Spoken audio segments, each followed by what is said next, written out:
Assalamualaikum warahmatullahi wabarakatuh. Innal hamdalillah nahmaduhu wa nasta'inuhu wa nastaghfiruhu wa nastahdihi wa na'udzu billahi min shururi anfusina wa min sayyiati a'malina.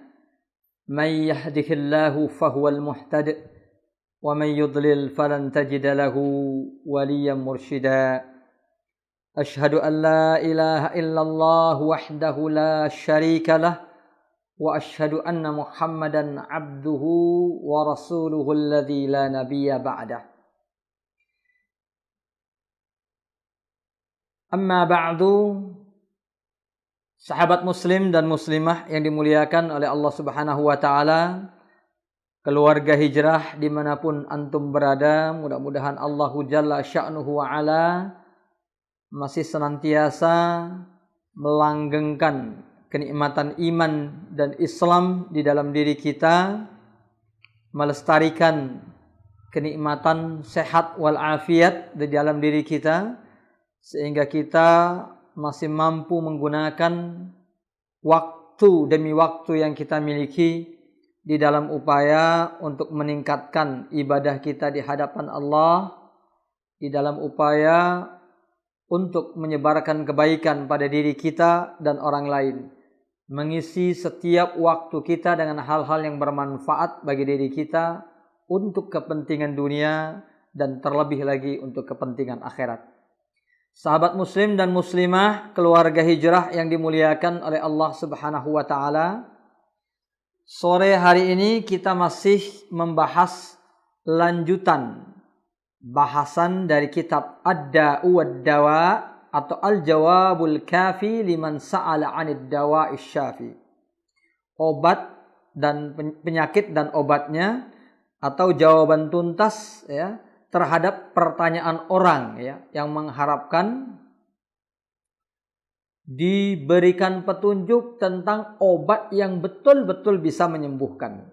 Kira-kira begitu makna dari kitab ini, yang intisari kitab ini adalah untuk kita semua berproses melalui ajaran kitab Allah dan sunnah Nabi, memperbaiki kondisi hati kita, memperbaiki jiwa kita, mengobati penyakit-penyakit hati yang ada di dalam diri kita. Karena penyakit-penyakit yang paling berat yang dimiliki oleh manusia adalah penyakit-penyakit hati. Sahabat muslim dan muslimah, keluarga hijrah yang dimuliakan oleh Allah, kita masih berbicara tentang tanggung jawab amal perbuatan kita di hadapan Allah. Ibnul Qayyim Al-Jauziyah, Qadil Qudat, ulama terkemuka, salah seorang murid Ibnu Taimiyah ini, dalam posisi sedang menjawab ya, beberapa lembar terakhir ini dalam posisi menjawab kesalahpahaman sebagian orang-orang yang memiliki pemahaman irja, ya, murji'ah. Kita sudah sebutkan ya berkali-kali bahwasanya ketika kita berbicara tentang irja atau pemahaman murji'ah, kita tidak sedang berbicara semata-mata tentang kelompok taifah summu bil murji'ah yang disebut sebagai murji'ah, bukan itu saja. Kenapa demikian? Karena pemahaman irja ini bisa mampir pada setiap orang, bisa secara tanpa sadar menelusup ke dalam pemahaman seseorang. Hatta ya manidda'a bi annahu min ahli sunnah, meskipun mereka yang mengaku diri mereka adalah ahlus sunnah. Kalau kita gagal memahami ayat-ayat Allah, sabda-sabda Nabi yang intinya adalah nususul wa'di, nas-nas yang memberikan kabar gembira, dengan akhirnya menyebabkan kita menyepelekan sebagian di antara perbuatan haram misalnya, itu kita sudah terjebak pada apa yang disebut dengan pemahaman al-irja. Ya, pemahaman al-irja. Jadi sekali lagi ini kaitannya adalah tentang kewajiban kita menjaga diri kita dari kesalahpahaman di dalam menyikapi nususul wa'di atau nas-nas yang berbicara tentang kabar gembira, tentang sorga, tentang pahala dan sejenisnya. Nah kemudian beliau berbicara tentang begitu banyaknya orang yang salah dalam memahami ayat. Lalu di bagian lembaran-lembaran terakhir ini beliau juga menyampaikan tentang hadis-hadis Nabi yang membuktikan ya bahwa Nabi mengajarkan kita untuk berhati-hati terhadap perbuatan dosa. Betapapun Allah itu Maha Pengampun, ya. Betapapun Allah Subhanahu wa taala telah mengampuni dosa-dosa Nabi sallallahu alaihi wasallam, betapapun di lingkaran hidup Nabi adalah para sahabat yang imannya begitu tinggi, amal solehnya luar biasa, tapi Nabi selalu mengingatkan mereka akan bahaya dosa. Ini menunjukkan kita tidak boleh lengah sedikit pun. Kita tidak boleh terjebak pada pemahaman Khawarij yang mudah memvonis kafir ya. Setiap mukmin ya yang mengatakan bahwa pelaku dosa besar adalah kafir, tetapi kita juga tidak boleh terjebak pada pemahaman kebalikannya di sudut sebaliknya, yaitu pemahaman Murji'ah yang menganggap remeh dosa-dosa, menganggap orang yang berdosa itu nggak akan berpengaruh dosanya itu pada imannya, bahwa orang yang paling fasik imannya itu setara dengan iman para nabi, bahwa perbuatan maksiat itu tidak bisa memengaruhi iman sedikit pun. Ya, jadi ini harus dihindari. Sahabat muslim dan muslimah keluarga hijrah yang dimuliakan oleh Allah Subhanahu wa taala. Kita masuk pada salah satu di antara hadis ya. Salah satu di antara hadis yang diriwayatkan dalam Musnad Imam Ahmad. Bahwasanya Rasulullah diceritakan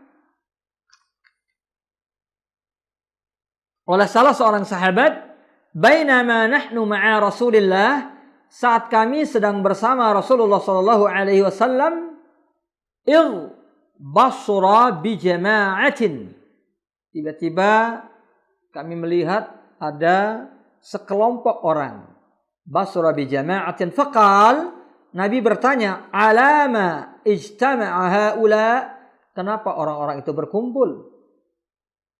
Qila, ada yang menjawab, ala qabrin yahfurunahu, mereka sedang berkumpul karena mereka dalam proses menguburkan orang yang meninggal dunia. Fafaza'a Rasulullah, langsung Rasulullah itu bangkit dan bergerak cepat ya. Fabadara baina yaday ashabihi musri'an, melewati ya hadapan para sahabat ridwanullah alaihim ajmain dengan tampak tergesa-gesa sekali. Hatta intaha ilal qabri, sehingga beliau sampai di pinggiran kuburan ya, lubang di mana mayat itu sedang dikuburkan. Fajasa ala rukbatai, beliau bukan berdiri tapi langsung bersimpuh dan berjalan di atas kedua lututnya. Fastaqbaltuhu baina yadayhi, aku, kata perawi hadis ini, kata sahabat ini, bergegas menghampiri Nabi di hadapan beliau, li'anzura madza yasna, untuk memerhatikan apa sih sebenarnya yang dilakukan oleh Nabi. Kenapa begitu mendengar ada orang dikuburkan, beliau langsung melakukan hal tersebut. Fabaka, Rasulullah langsung menangis. Hatta ballas thara min dumu'ih, ya, sampai ya wajahnya dipenuhi dengan air mata. Summa aqbala alaina, beliau menghadap ke arah kami yaitu para sahabat sambil bersabda, ai ikhwani limithli hadzal yaumi fa'addu, wahai saudara-saudaraku, wahai para sahabatku, sesungguhnya kalian lebih pantas melakukan persiapan untuk menghadapi hari yang seperti ini, yaitu hari kematian. Kalian boleh menyiapkan diri untuk dunia, menyiapkan diri untuk segala bentuk kenikmatan yang dihalalkan Allah di dunia, tapi kalian lebih pantas untuk melakukan persiapan yang lebih menghadapi saat seperti ini, yaitu ketika orang sudah dikuburkan. Jadi ini termasuk nususul wa'id, bukan nususul wa'd, bukan nas atau dalil yang menceritakan tentang pahala, ya, menceritakan tentang sorga, tapi dalil yang mencoba mengingatkan kita akan bahaya dosa, mengingatkan kita akan su'ul khatimah. Masih dalam Musnad Imam Ahmad diriwayatkan hadis ya, Buraidah, dan hadis Buraidah ini, makna hadis ini juga ada dalam Sahih Bukhari. Ya, jadi ini disebutkan lafal dari Musnad Imam Ahmad, tapi asal hadis ini ada dalam Sahihul Bukhari. Kharaja ilaina Rasulullah sallallahu alaihi wasallam yauman. Suatu saat Rasulullah keluar. Fanada thalatha marrat, beliau berteriak 3 kali berturut-turut. Ayyuhan nas, atadruna ma mathali wa mathalukum. Hai manusia, tahukah kalian perumpamaan antara aku dengan diri kalian? Qalu Allah wa rasuluhu a'lam. Allah dan Rasulnya lebih mengetahui. Faqala, Nabi langsung bersabda, inna mathali wa mathalukum mithlu qaumin khafu aduwa. Perumpamaan kita, saya dengan kalian ini seperti sekelompok orang yang sama-sama takut menghadapi musuh. Khafu aduwa. Ya'tihim faba'athu rajulan yatara'a lahum. Yaitu musuh yang bisa saja tiba-tiba mendatangi mereka. Sehingga kita mengutus seorang laki-laki untuk melakukan penyelidikan. Fa'abasara adu, tiba-tiba dia melihat musuh. Fa'aqabala liyunzirahum, datang menemui kita bersama, ya, menemui mereka disebutkan di sini karena ini adalah perumpamaan, ya, sekelompok orang yang takut terhadap musuh mereka. Ada satu orang diutus untuk menyelidiki tentang musuh. Begitu ketahuan ada musuh, datang langsung mengabarkan kepada mereka. Wa khasya ayudrikahul adu, tentunya orang ini takut seandainya keburu ketangkap musuh sebelum memberitahukan kepada teman-temannya. Qabla ayyunzira qaumahu fa ahwa bi thawbihi, akhirnya saking mau cepat dia berbicara sambil memberikan isyarat dengan pakaiannya. Dikibar-kibarkan pakaiannya begini, itu disebutkan dalam syarah hadis ahwa bi thawbihi, artinya memberikan isyarat dengan pakaian. Nih saya datang memberitahukan musuh akan menghampiri kita. Ayyuhan nas utitum, kira-kira bunyi peringatannya seperti itu. Teman-teman, kalian sebentar lagi akan diserang. Kalian sebentar lagi akan diserang. Ayyuhan nas utitum thalatha marrat, 3 kali. Ini gambaran ketika seorang nabi diutus oleh Allah Subhanahu wa taala memberikan peringatan. Dia akan merasa takut umatnya itu enggak dengar peringatannya. Sehingga dia berupaya sedemikian mungkin, ya, kalau perlu sampai terjatuh-jatuh, sampai jatuh bangun untuk mengingatkan umatnya. Ya, sebagaimana Nabi mengingatkan kita, ya, as-salah, as-salah. Sebagaimana Nabi selalu mengingatkan kita, ummati, ummati. Ya. Banyak peringatan yang disampaikan Nabi secara berulang-ulang kepada para sahabat. Untuk apa? Agar mereka mendengar betul catatan-catatan yang akan disampaikan Nabi kepada mereka. Kira-kira seperti itu. Nah, hadis ini disebutkan bersama beberapa hadis lain oleh Al-Imamul Bukhari. Dan uniknya, itu disebutkan di bawah satu judul. Ya, hadis-hadis ini disebutkan dalam satu judul. Babul intiha anil ma'asi. Bab bagaimana kita berhenti berbuat maksiat. Ya, jadi hadis ini cerita tentang diutusnya Nabi. Tapi judul yang disampaikan oleh Al-Imamul Bukhari, bagaimana kita berhenti dari maksiat. Jadi di sini seolah-olah Imam Bukhari mengingatkan kita tentang bahaya pemikiran murji'ah tadi. Pemikiran orang-orang yang meremehkan dosa. Karena Imam Bukhari itu setiap kali buat judul, huwa syai'un min fiqhi, itu bagian dari fiqh Imam Bukhari. Ya. Imam Bukhari, ya. Imam Bukhari kalau dia buat judul di sahihnya, itu merupakan bagian dari fikih beliau rahimahullah ta'ala wa radiyallahu ta'ala an. Jadi itu sindiran dari beliau. Nah, ada hadis lain, ya, hadis lain yang disebutkan setelah hadis yang senada dengan ini, ya, yang seirama dengan ini, yang semakna dengan ini, ada hadis lain. Beliau mengatakan, inna mathali, ya, inna mathali wa mathala ma bu'ithu bihi atau ma ba'athanillahu bih.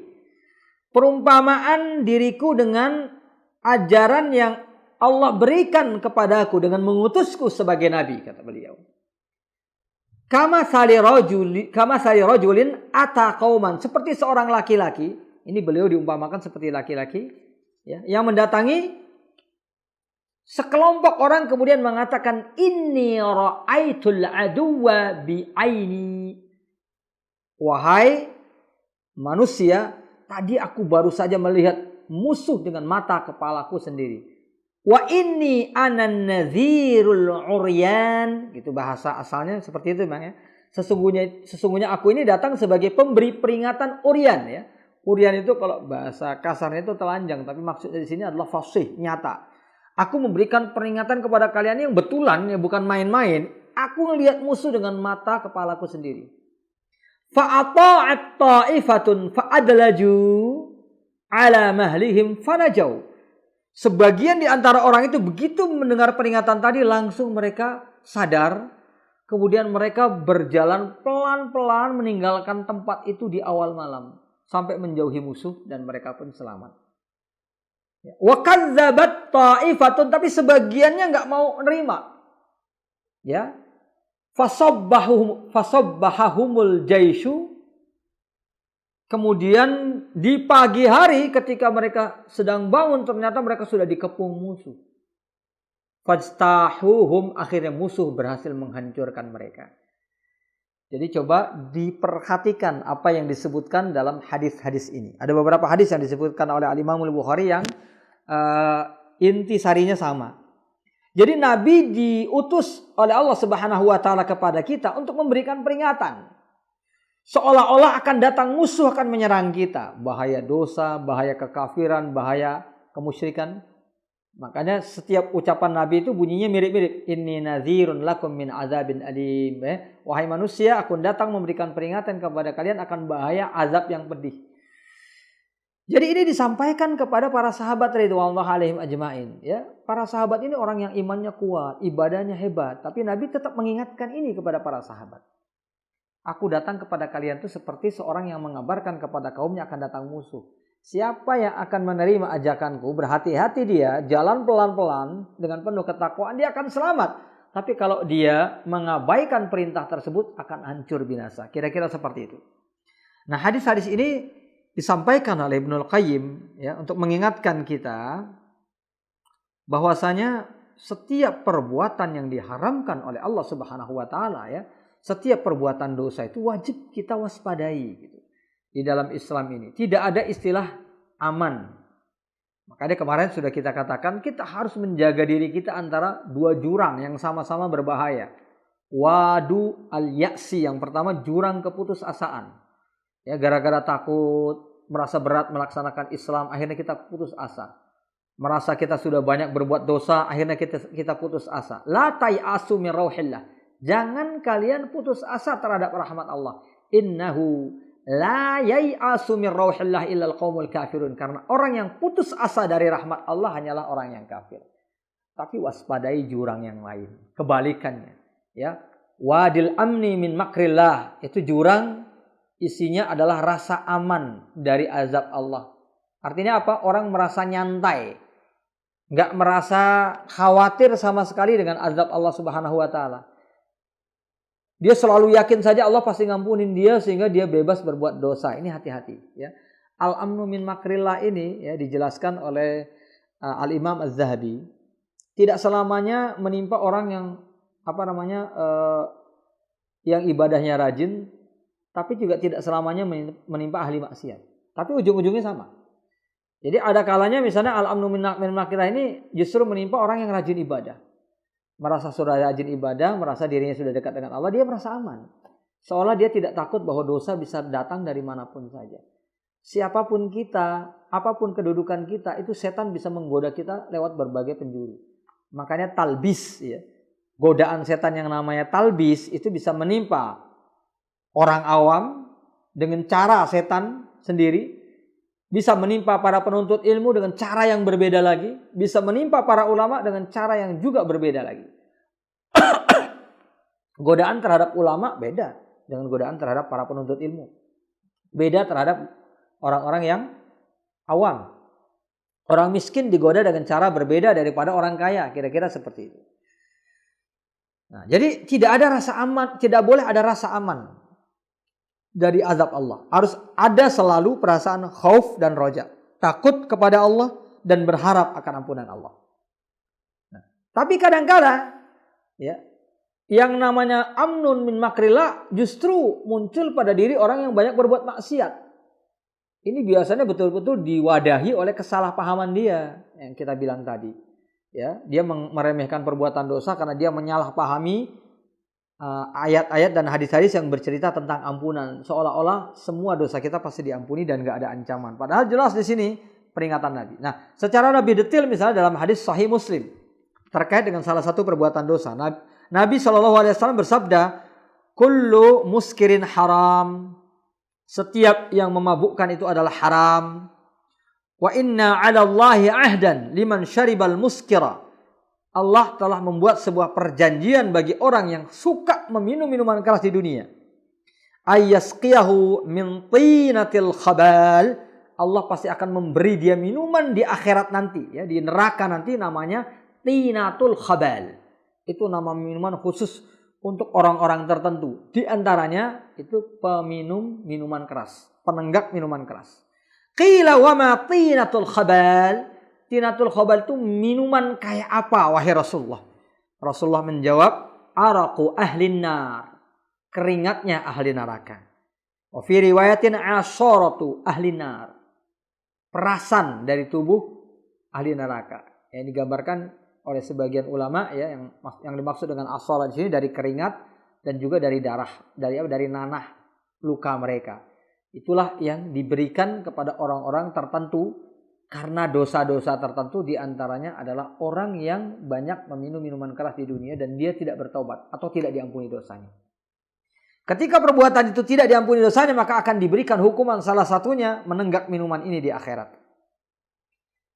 Ya, ini salah satu di antara peringatan yang sifatnya khusus. Ya. Betapa ini adalah ancaman. Kalau dikatakan bahwa ini hanya semacam ucapan saja, hanya semacam untuk nakut-nakutin saja, sementara setiap mukmin itu pasti akan diampuni seluruh dosanya. Nggak akan berdosa dengan menenggak minuman keras, berzina dan yang lainnya. Artinya nggak akan terancam masuk neraka gara-gara itu. Maka hadis ini menjadi kebohongan belaka. Menjadi omong kosong.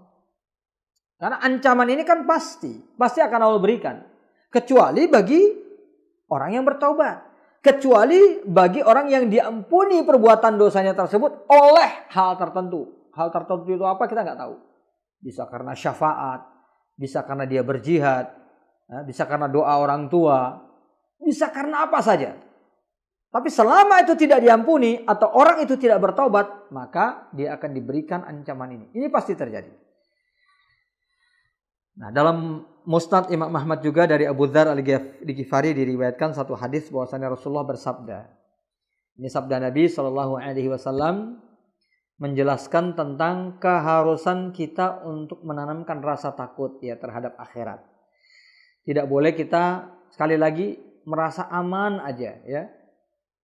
Jadi kita kemarin sudah sebutkan, ya. Jadi rasa syukur kita atas semua kenikmatan Allah, harapan kita, ya, atas segala ampunan Allah itu akan melahirkan senyuman pada diri kita. Makanya Nabi orang yang paling banyak tersenyum. Gitu, ya. Tetapi rasa takut kita kepada Allah Subhanahu wa taala akan melahirkan tangisan saat kita membaca Al-Qur'an, saat kita dalam kesendirian di tengah malam. Jadi ada waktu-waktunya memang, ya. Jangan di hadapan orang nangis, ya, enggak dikasihanin. Nah, ya, ini udah berapa hari ini enggak makan, ya. Enggak makan enak dalam tanda kurung, ya. Saya udah berapa lama ini enggak jalan-jalan, atau SPP anak saya ini udah berapa bulan enggak kebayar. Di hadapan manusia kita merendahkan diri, ya, merengek-rengek, tapi ketika kita beribadah kering. Jadi jangan seperti itu. Biarlah di hadapan manusia kita tersenyum, di hadapan manusia kita menunjukkan bahwa kita itu orang yang seolah-olah nggak punya masalah. Seluruh masalah kita tumpahkan di hadapan Allah. Ya, segala keresahan hati kita tumpahkan di hadapan Allah. Tangisan kita tumpahkan di hadapan Allah Subhanahu wa taala. Kira-kira seperti itu. Nah, hadis ini salah satu di antara yang mengajarkan kita demikian. Inni ara ma la tarawna wa asma'u ma la tasma'un. Aku bisa melihat apa yang kalian gak bisa lihat. Aku bisa mendengar apa yang kalian gak bisa dengar. Attatis sama'u haqqalaha anta itta.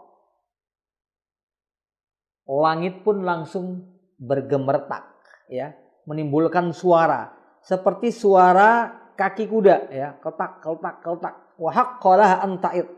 Wa ma fiha mawdi'u arba'i asabi' illa wa alaihi malakun sajid. Maka pada saat itu setiap jengkal, setiap ruang kecil sekalipun di langit itu diisi oleh para malaikat yang bersujud. Kemudian Nabi bersabda, "Lau ta'lamuna ma a'lam la dhahiktum qalila wa la bakaitum katsira." Seandainya kalian itu mengetahui apa yang aku ketahui, niscaya kalian akan sedikit tertawa dan banyak nangis. Wa ma taladzzatum bin nisa'i 'alal furus, kerja kalian enggak hanya senang-senang dengan istri kalian di atas pembaringan.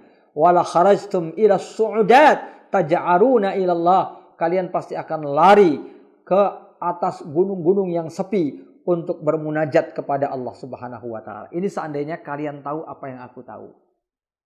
Jadi tahu apa yang aku tahu itu sebenarnya adalah merupakan sesuatu yang memang tidak mungkin. Ya, karena lau ta'lamuna ma a'lam, seandainya kalian tahu apa yang aku tahu, dijelaskan yang dimaksud dengan yang Nabi tahu di sini adalah al-jannatu wan nar. Ini menurut pendapat sebagian ulama. Ya, surga dan neraka.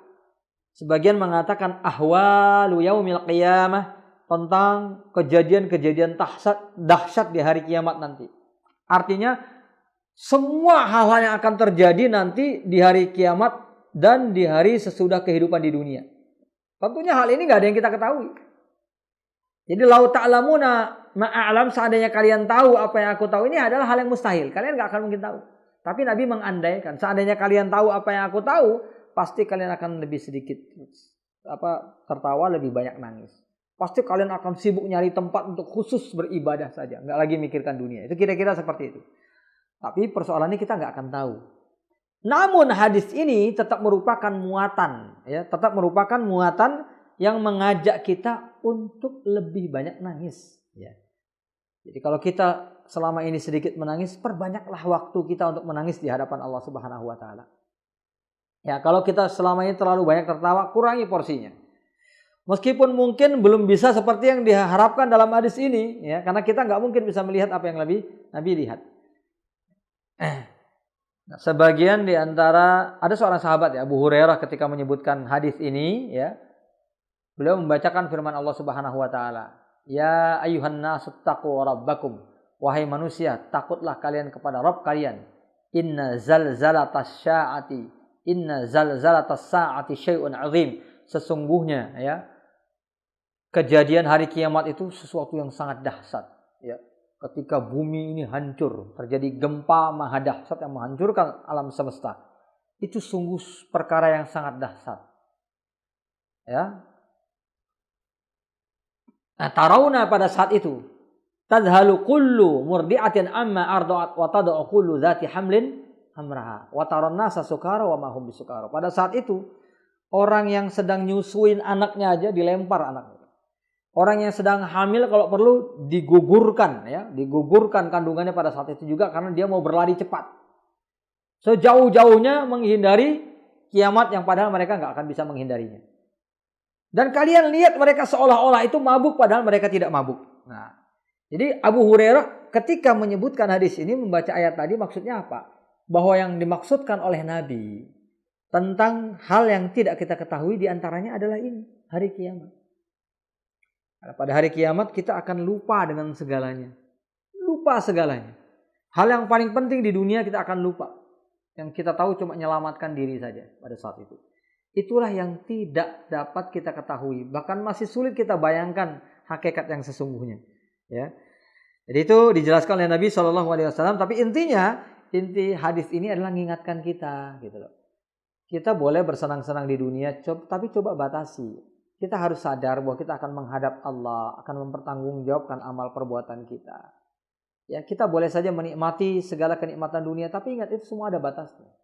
Jadi ketika Allah membatasi sebagian di antara kenikmatan dunia itu, memberikan kita kekurangan, memberikan kita ujian, sebenarnya itu adalah waktu kita untuk lebih sadar, gitu loh.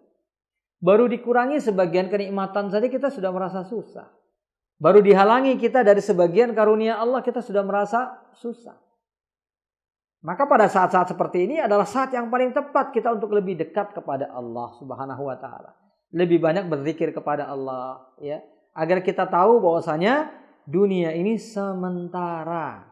Dunia ini sementara. Mata'un qalil summa ma'wahum, ya, hanya kenikmatan kecil. Kemudian selanjutnya tempat kita, kalau kita mengikuti jejak orang-orang kafir, ma'wahu jahannam, kita akan masuk ke dalam jahannam. Tapi kalau kita mengikuti ajaran Nabi, maka sebentar lagi kita akan menghadap Allah dengan penuh kebahagiaan. Ikhwas kalian fiddin, sahabat muslim dan muslimah, keluarga hijrah yang dimuliakan oleh Allah Subhanahu wa taala. Nah, dalam sebuah hadis dalam Musnad Imam Ahmad digambarkan tentang sebagian kondisi alam kubur. Ini nanti akan kita jelaskan. Wa fil Musnad, ya, aidan disebutkan dari hadis Jabir, kharajna ma'a Rasulillahi ila Sa'd bin Mu'adz hina tuwfi. Ya, pada saat itu kami datang mau menjenguk, bukan menjenguk ya, tapi melayat ya, Sa'd bin Mu'adz yang meninggal dunia. Sa'd bin Mu'adz yang meninggal dunia. Falamma shalla Rasulullah, seusai beliau salat, wa wudi'a fi qabrih wa suwiya, mayat sudah dikebumikan, kuburan sudah diratakan, sabbaha Rasulullah fasabbahna. Rasulullah bertasbih, kami pun ikut bertasbih. Ya. Fasabbahna tawilan. Tsumma kabbar, kemudian Nabi bertakbir, fakabbarna tawilan, kami pun bertakbir. Faqila ya Rasulullah lima sabbahta tsumma kabbat. Ya Rasulullah, ada apa? Kenapa engkau bertasbih dan bertakbir? Seolah-olah ada sesuatu. Beliau bersabda, laqad tadayaqa ala hadzal 'abdi salih. Kuburan pada saat ini menyempit sejenak bagi hambaku, ini Sa'ad bin Mu'adz tadi yang meninggal dunia, hatta farajallahu anhu, tapi kemudian Allah melapangkannya. Jadi ini sabda Nabi menjelaskan bahwa di alam kubur itu ada kejadian yang namanya doqtoh. Doqtoh itu apa? Doqtoh itu kuburan dipersempit. Ya. Setiap mukmin itu akan mengalami doqtoh. Di kulli qabrin doq. Kata Nabi, setiap kuburan itu pasti ada dagat. Sampai orang yang beriman. Ya, kalau seandainya wa in naja minhu ahadun, kalau ada seorang yang selamat dari itu, maka orang itu adalah Sa'ad bin Mu'adz. Ini disebutkan dalam beberapa hadis, ya. Di antaranya hadis Aisyah radhiyallahu taala anha. Jadi di antara orang yang akan selamat itu adalah Sa'ad bin Mu'adz. Maka para ulama menjelaskan bahwa dagat ini adalah syai'un lazim, sesuatu yang memang biasa, atau sesuatu yang bahkan pasti, mutahattim, sesuatu yang pasti terjadi pada setiap kuburan mukmin. Ya, namanya mudayaqah, ya, dagat atau mudayaqah, di mana kuburan menjadi menyempit. Tetapi bagi orang-orang yang beriman, dijelaskan oleh sebagian ulama, ada sebagian ulama menjelaskan bahwa mudayaqah di sini itu hanya sejenak. Tapi kemudian melebar lagi sehingga kuburannya menjadi lapang dan luas, itu bagi orang-orang yang beriman. Adapun bagi orang-orang yang fasik tetap sempit. Adapun bagi orang kafir semakin dipersempit. Kira-kira seperti itu. Ada sebagian ulama mengatakan bahwa mudayaqah, ya, mudayaqah atau penyempitan yang dilakukan terhadap orang-orang yang beriman itu mudayaqah ghairu mu'dzin. Ya, mudayaqah ghairu mu'dziyah. Dia sempit tapi tidak menimbulkan kesakitan. Berbeda dengan orang fasik atau orang-orang yang kafir. Lalu Ibnu Qayyim mengatakan begini, ya, doqtoh itu jelas, ya, sampai Nabi SAW bertasbih dan bertakbir di samping kuburan Sa'ad bin Mu'adz, padahal dia adalah sahabat yang mulia. Penyempitan itu ternyata memang terjadi. Jadi kalaupun seorang itu merasakan sesuatu yang tidak nyaman dengan itu, kita nggak tahu apa yang dirasakan, hanya Allah yang Maha tahu, ya, apa yang akan dirasakan hamba pada saat itu. Tapi beliau mengatakan fa inna kulla alamin, ya, setiap alam atau rasa sakit yang dialami seorang hamba, ya, sebelum tinggal di jannah itu hal biasa. Misalnya pada sakit ketika kita hidup, sakit ketika kita meregang nyawa, rasa sakit atau ketakutan ketika kita ditanya oleh mungkar dan nakir, rasa takut ketika kita berada di padang mahsyar, ketika kita dihisab, ketika berjalan di atas siratal mustaqim, itu semuanya biasa.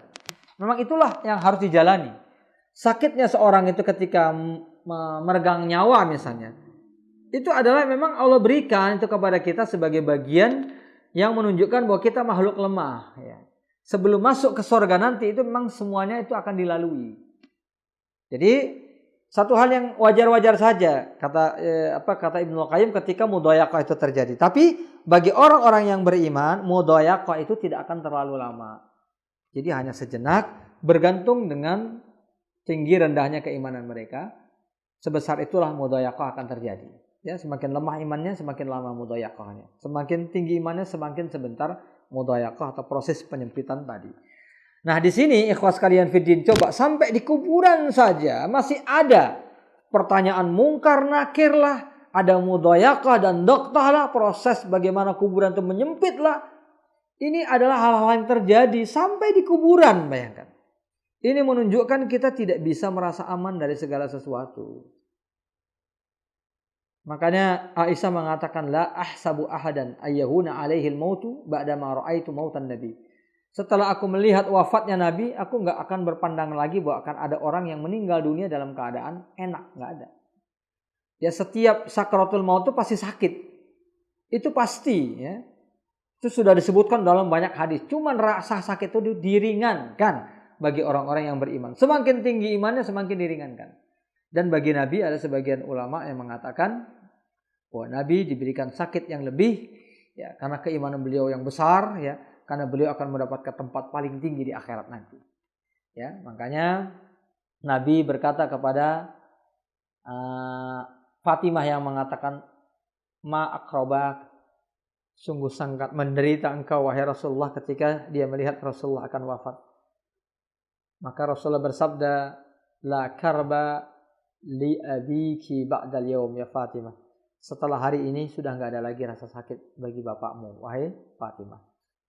Jadi ini peringatan ikhwas kalian fiddin, ya, bahwa sakaratul maut itu satu hal yang menyakitkan, ya. Maka untuk menghindari rasa sakit yang sangat mendera luar biasa, seorang mukmin hendaknya semakin mendekatkan diri kepada Allah, memohon ampun atas dosa-dosanya kepada Allah Subhanahu wa taala. Ini salah satu di antara hadis yang menjelaskan tentang itu. Ada hadis lain yaitu dalam Sahih Bukhari dari Abu Sa'id Al-Khudri radhiyallahu taala anhu, ya. Idza wudi'atil janazah wahtamalaha ar-rijal.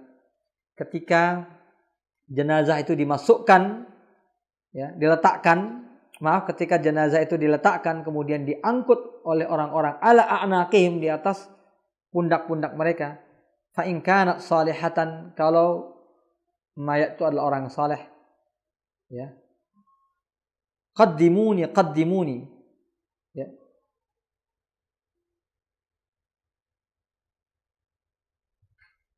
Ya, akan dikatakan qaddimuni. Cepat, ya, cepat, hantarkan tubuh ini selekas mungkin, ya, sampai ke kuburan. Karena semakin lekas akan semakin dekat dia dengan kebaikan yang dijanjikan oleh Allah Subhanahu wa taala. Kira-kira begitu. Kalau orangnya adalah saleh. Wa in kanat ghairu salihah, kalau orang itu tidak saleh, qalat ya wailaha aina tadhhabuna biha, kemana kalian akan membawa orang ini? Yasma'u sautaha kullu syai'in illa al-insan, suara itu terdengar jelas oleh segala sesuatu kecuali manusia. Lau sami'ahal insan la su'iqa, kalau manusia mendengar suara itu pasti dia akan jatuh pingsan. Su'iqa itu bahkan dikatakan lebih dari pingsan, ya, mati sementara. Ya, mati suri gitu, ya. Itu sa'iqah. Seperti yang dialami Nabi Musa, ya. Jadi dia menyerupai pingsan tapi sebenarnya meninggal dunia. Cuman meninggal dunia dalam waktu yang sebentar saja untuk kemudian dibangkitkan lagi. Jadi kalau didengar manusia itu pasti akan semaput, akan pingsan, ya, akan mati suri kalau seandainya didengar, ya, oleh manusia. Tapi manusia tidak diizinkan untuk mendengar suara tadi. Ikhwas fillah yang dimuliakan oleh Allah Subhanahu wa taala. Kemudian dalam Musnad Imam Ahmad digambarkan kondisi di hari kiamat. Ini gambaran lain gitu. Agar kita tahu bahwasanya apa yang dijanjikan Allah bagi orang-orang yang berbuat maksiat itu pasti akan dilaksanakan Allah. Dan hadis-hadis ini bukan isinya omong kosong, beneran. Tadanu syamsu yaumal qiyamah ala qadri mil. Nanti matahari di hari kiamat akan mendekat sehingga jaraknya hanya 1 mil saja. Wa yuzadu fi harriha, panasnya akan dilipat gandakan, kaza wa kaza, sekian kali lipat, tughla biha ar-ru'us, sampai bisa membakar kepala. Kama tughlal qudur, seperti halnya api yang membakar panci, ya. Wa ya'raqun, mereka akan mengeluarkan keringat yang banyak fiha ala qadri khotoyahum, bergantung dengan dosa mereka. Jadi keringat bercucuran begitu banyak bergantung dosanya. Minhum man yablughu ila ka'bai, ada yang mencapai batas mata kaki itu keringatnya. Ya. Memang namanya mata kaki, tapi kok keringat sampai ke mata kaki itu luar biasa ya. Keringatnya berarti banyak banget itu. Sampai mata kaki. Wa minhum man yablughu ila saqai, ada yang sampai ke betis.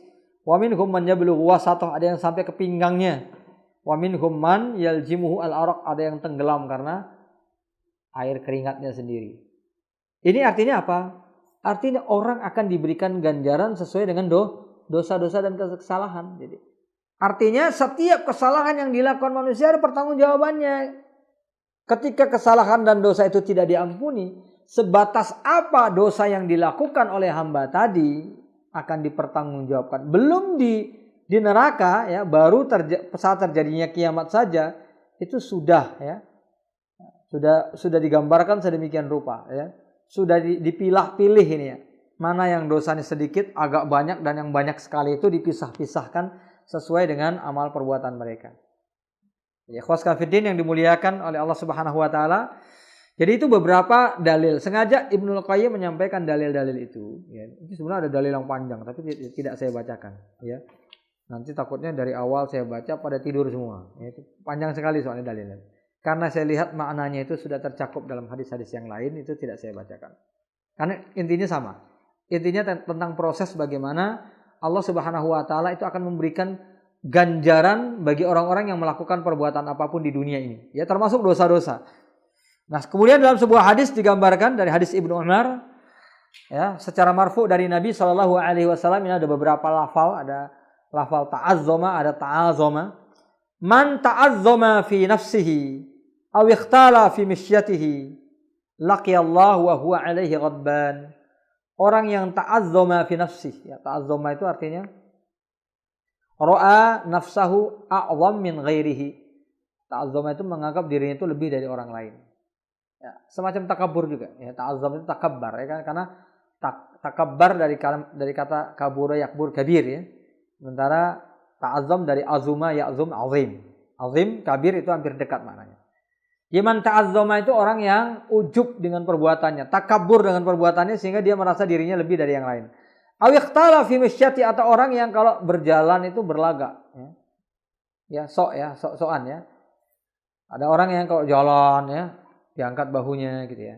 Terutama kalau dia berjalan di hadapan orang yang dianggap lebih rendah derajatnya. Orang-orang yang seperti ini, yang menyombongkan diri seperti ini, ya, digambarkan para ulama, kesombongan itu bisa muncul dari berbagai macam. Mungkin karena hartanya, mungkin karena ilmunya, mungkin karena mansib atau kedudukannya. Gitu. Apapun yang dimiliki seseorang yang menyebabkan dia sombong dan berlagak di dunia ini, laqiyallah wa huwa alaihi ghadban, maka saat dia berjumpa dengan Allah, Allah murka kepadanya. Jadi kita tidak boleh sombong, apalagi menyombongkan dosa-dosa. Ya. Jadi ini paling jelek di hadapan Allah Subhanahu wa taala. Orang yang sombong ya, sudah banyak dosa sombong. Ya. Ya, kalau ada orang banyak beribadah sombong, ya itu ujung-ujungnya riya. Ya. Tapi riya dilakukan oleh orang yang banyak melakukan ibadah. Itu saja sudah bisa menghancurkan amal perbuatannya semua. Sebagian atau semua amal perbuatannya. Apalagi orang yang sudah banyak berbuat dosa, sombong lagi. Ya. Amalnya sedikit, dosanya banyak, masih sombong. Kira-kira gimana? Pasti derajatnya semakin rendah. Ya. Makanya Aisyah mengatakan gak ada ibadah yang lebih baik daripada tawadu. Gak ada ibadah yang lebih baik dari tawadu. Apapun ibadah yang kita lakukan, kalau gak ada unsur tawadu, itu hilang nilai ibadahnya. Makanya kekhusyuan. Kenapa sholat yang khusyuk itu dinamakan khusyuk, khosya'ah? Ya kan dari kata khosya'atil aswat ya. Suara itu khusyuk itu artinya nyaris tidak terdengar, pelan ya. Jadi khusyuk itu cenderung qillatul harakat, orang yang sedikit bergerak ya.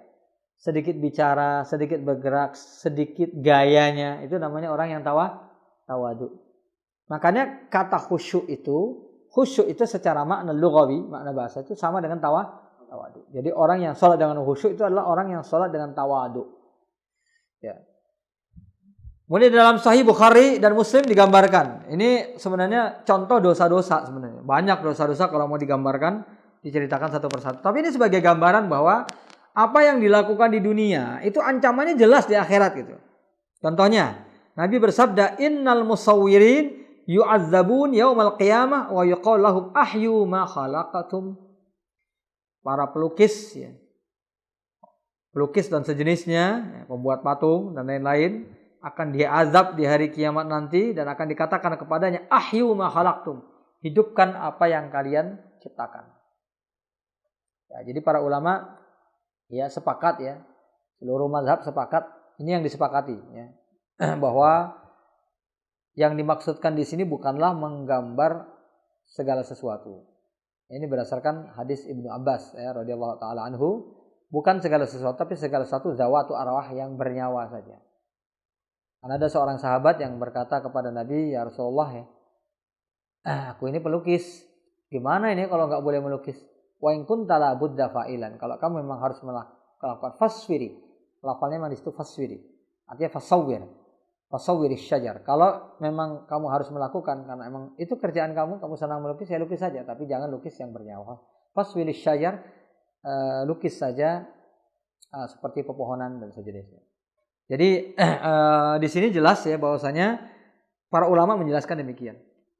Lalu apakah azabnya sedemikian rupa? Iya. Al-musawwirin itu akan diazab di hari kiamat nanti dan dipaksa untuk menghidupkan apa yang mereka gambar. Bahkan ada hadis yang lebih keras lagi ya. Inna asyaddan nas azaban yaumil qiyamah al-musawwirun. Manusia yang paling berat azabnya di akhirat adalah para pelukis ya, makhluk-makhluk bernyawa. Nah, ini dijelaskan oleh para ulama, di antaranya adalah Syekh Abdul Aziz bin Abdullah Ibnu Baz, kata beliau, yang dimaksudkan dengan yang paling berat azabnya di sini adalah orang yang melukis atau membuat patung yang disembah. Ini yang paling besar azabnya. Karena itu lebih besar daripada zina, lebih besar dari minuman khamar, karena itu adalah kemusyrikan. Kita tahu kemusyrikan adalah dosa besar yang paling besar. Makanya paling besar azabnya. Jadi bukan untuk semua para pelukis, tapi orang yang melukis dan kemudian menyembah lukisannya, membuat patung untuk disembah, membuat lukisan untuk disembah. Ini yang kena hukuman tadi. Yang akan dihukum paling berat di akhirat nanti. Adapun para pelukis makhluk bernyawa biasa tetap diancam dengan azab, cuman bukan seperti itu. Nah, di sini kita akan gambarkan ikhwaskan fiddin ya, al-musawwirin di sini orang yang melukis ya. Nah, para ulama itu berbeda pendapat tentang kalau seandainya itu bukan lukisan. Dulu perbedaan pendapat itu agak tajam, sekarang sudah tidak setajam itu lagi ya. Karena ada pembuktian secara ilmiah yang akhirnya mungkin mengurangi sebagian di antara pendapat yang di wilayah yang paling ekstrim. Karena pada waktu itu hukum foto ya, sebagian ulama mengatakan, ya antara Syekh Abdul Aziz bin Abdullah bin Baz ya, Syekh Muqbil rahimahullah itu mengatakan hukumnya haram kecuali terpaksa. Sebagian ulama mengatakan ya, sebagian di antara ulama Saudi Arabia misalnya mengatakan diperbolehkan asalkan tidak untuk dipajang.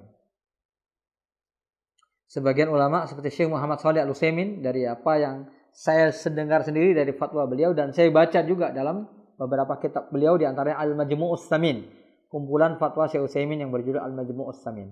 Beliau menyatakan itu halal ya. Foto itu berbeda dengan melukis ya. Melukis itu orang yang ya memang melukis dengan tangannya. Sementara foto ini tidak ada kerja tangan sama sekali. Nah, Syekh Al-Albani termasuk yang mengharamkan ya.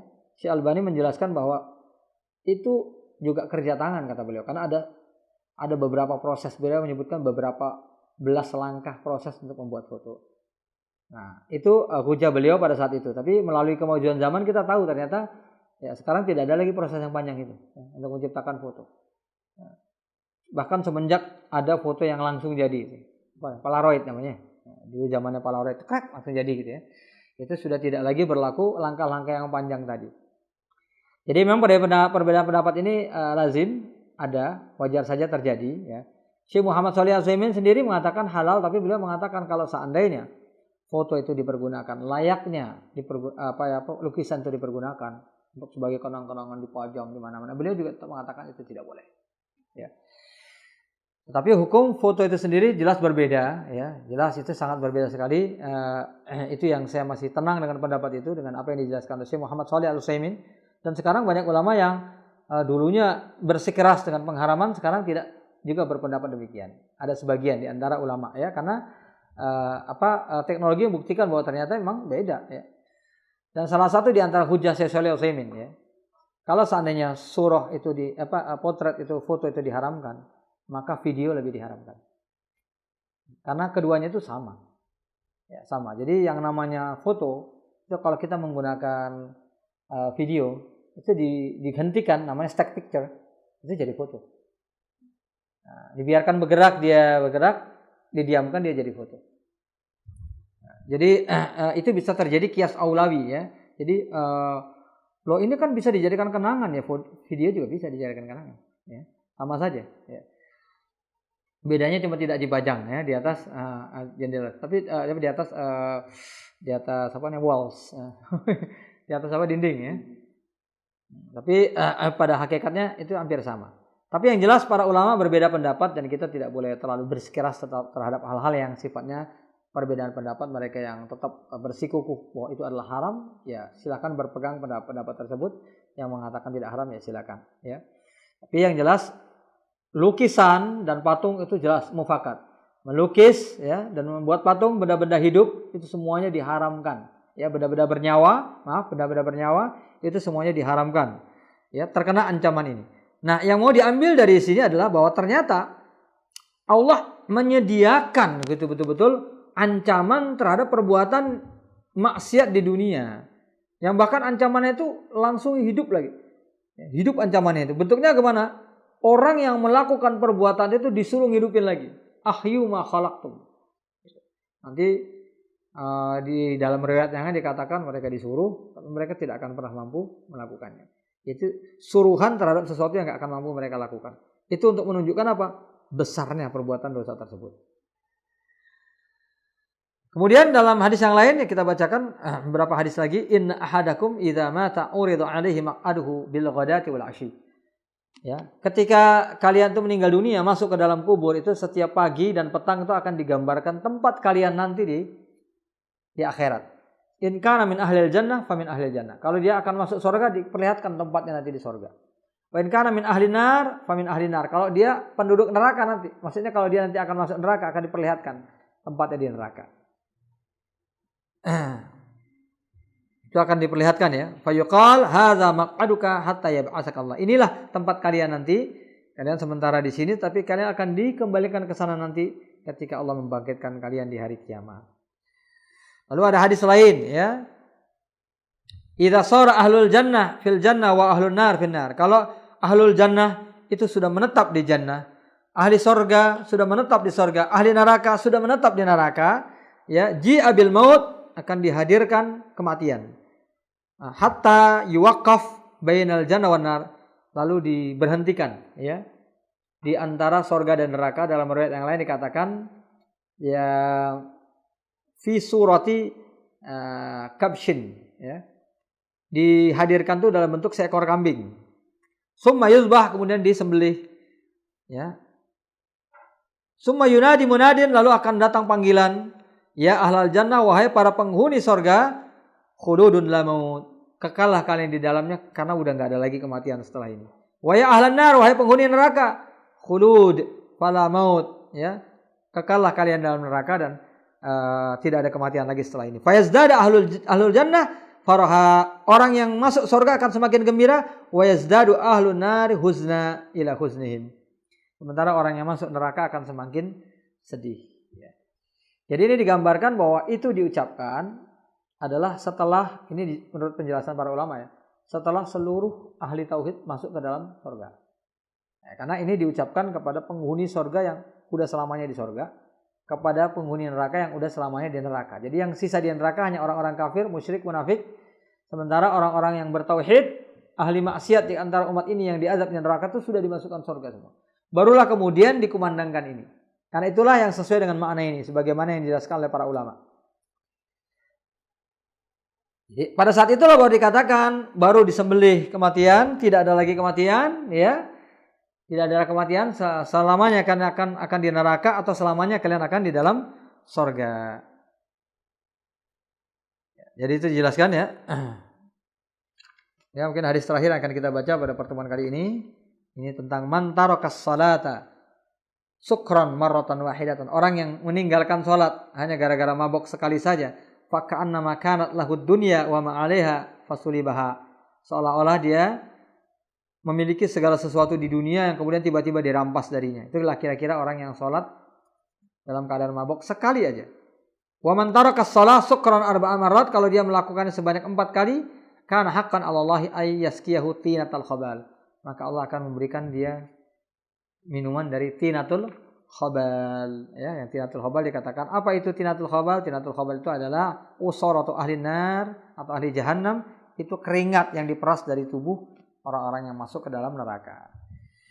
Jadi itu beberapa riwayat ikhwas fillah, sahabat muslim dan muslimah, keluarga hijrah dimanapun antum berada. Jadi sekali lagi Ibnu Qayyim memaparkan riwayat-riwayat ini untuk menunjukkan ya kepada orang-orang yang memiliki pemahaman irja, sebagaimana juga ditegaskan oleh Imam Bukhari tadi ya, sudah kita katakan, bahwasanya ancaman Allah terhadap pelaku dosa dengan bentuk-bentuk ya azab tertentu itu nyata gitu. Bahkan disebutkan detil-detilnya. Ada yang minum ini, minum itu ya, diazab seperti ini, diazab seperti itu. Itu detil semuanya dijelaskan ya. Itu menunjukkan bahwa Nabi tidak akan bersabda secara sia-sia. Kalau ujung-ujungnya setiap mukmin itu pasti dimasukkan surga saya tanpa masuk neraka meskipun banyak berbuat dosa, maka ancaman terhadap perbuatan dosa ini gak ada gunanya. Tidak ada gunanya lagi, karena yang namanya ancaman ini adalah ancaman bagi orang-orang yang beriman. Ya, kalau orang-orang kafir gak usah disebut lagi ya. Mereka sudah mendapatkan azab yang sehebat-hebatnya ya. Mereka tidak akan dijelaskan lagi azab bagi mereka untuk perbuatan dosa ini dan dosa itu, enggak. Karena kekafiran itu sudah segala dosa. Jadi oleh sebab itu ancaman-ancaman ini justru berlaku bagi orang-orang yang beriman supaya mereka berhati-hati. Itu saja yang dapat saya sampaikan pada pertemuan sore hari ini. Walakum minkum. Assalamualaikum warahmatullahi wabarakatuh.